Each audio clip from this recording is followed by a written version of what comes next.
Abot kaya. Kaya't la. Personally, I like the simplicity and balloon plastic flamingo-ness of Flamigo, just want to say. And plus, this old Pokemon is literally like the joke idea a lot of fake Pokemon creators do. Flamingo, as its noted name etymology. Flame, flamingo, flamingo. So it's potentially a fire-type flamingo doing flamenco. I've seen so many examples of flame flamingo because flamingo. Heck, I have a flamingo because it's that easy of an idea. Although we need hours cooking. Anyway, it's such a name-first design for Pokemon ideas, which is probably why it got that. Plus, flamingos aren't exactly French, you know? Neither is flamenco dancing. It fits with Europe as a whole, being that it's a very Iberian-style dance, and France is right next to that, so it wouldn't not work.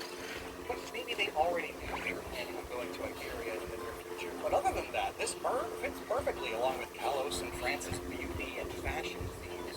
But with the hair feathers, the makeup, the stocking, socks, legs, the high heel feet, there is kind of a lot going on, but I feel like it works. They did ultimately kind of split this Pokemon into both Flamingo and Espathula, high fashion ostrich with light ears and Aldea though. Though here's an element that neither of those bonds have. It's its fancy beak. I like this note. His mouth is like a castanet, and he keeps time with the music. Definitely a flamenco dancer. Castanets are pretty uncommon instruments. They're not used in a lot of music, but they are almost a defining part of flamenco dancing music. Now we do the peanut.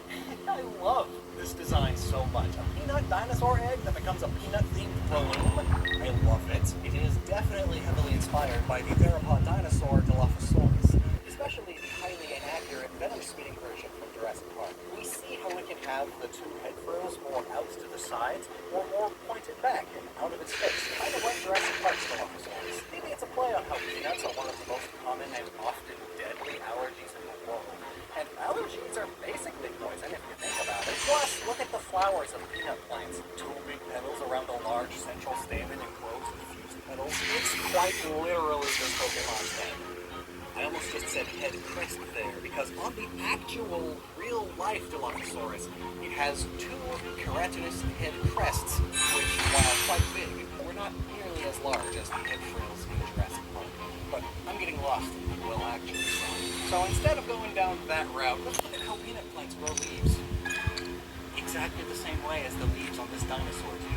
And actually, those petals also kind of resemble 1800s French bonnets, which would later go on to be shorthand for what an old-fashioned grandmother wears in a lot of media, which itself brings us to its pre-evolution, the baby.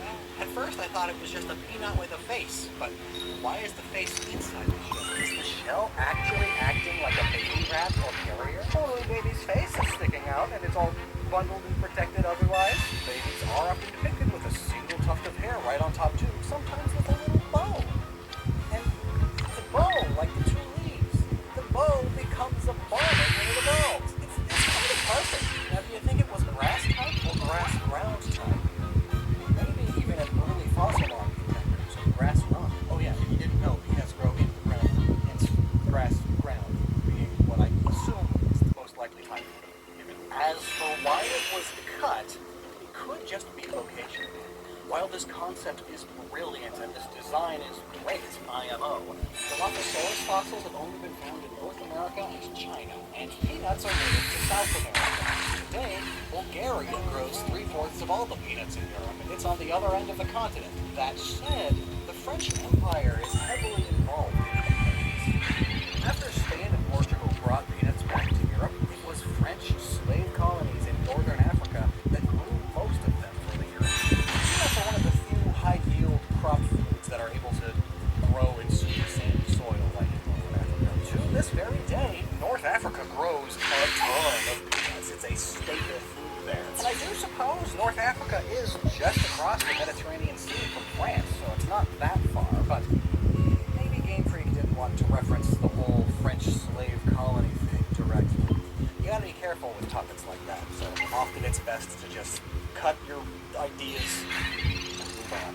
Now, while it did ultimately make it into X and Y, this Beta Florges line is different enough that I still want to talk about them. While they are all still flower fairies, they are a lot less literal than the final designs, which are more fairies holding on to literal flowers. These early concepts, though, incorporate flower buds and petals into their core design form, and I like the note that the fairy wings are unattached. A weird stylistic choice. They flutter so quickly they look like a blur, or the connection between the actual wing and their bodies is so big and tiny, it's hard to make out with the naked eye. Or perhaps it's just like how fairy and dragonfly wings are drawn in more simple art styles in a bunch of media. Like look at Navi from Zelda. Obviously her wings are attached to her body, but you just can't see that because it's so fine and dainty. Interestingly, there seems to have been some sexual dimorphism planned for Florges, as this alternate design is much more masculine. There's less pink, there's no eye makeup, there's no bootylicious behind, and instead it has a larger front, a big gut, with a big spine. And the very pointy-nosed chin thing again, their body plan does remind me of seahorses, actually, which famously it's the male seahorses who get pregnant and all that. Which is why the male here has a large belly. And this big upwards hair instead of the long, elegant hair petals of the female brings to mind a lot of typical male elephant fairy hairstyles, which tends to be more fantastically upwards, just like this. Perhaps one of the reasons its design was changed and made to hold flowers and beautiful bouquets is to more differentiate it from another Jensen's Pokemon, Dragalge, who is a big, flowy, pretty seahorse sea dragon. It'd be kind of weird for there to be two different lines of leafy sea dragon looking things, you know? Now, in this league, there was also a lot of scrapped alternate designs for Mega Pokemon, but one was actually cut entirely. Mega Jinx. Do I have to tell you why it was cut? It was kind of destined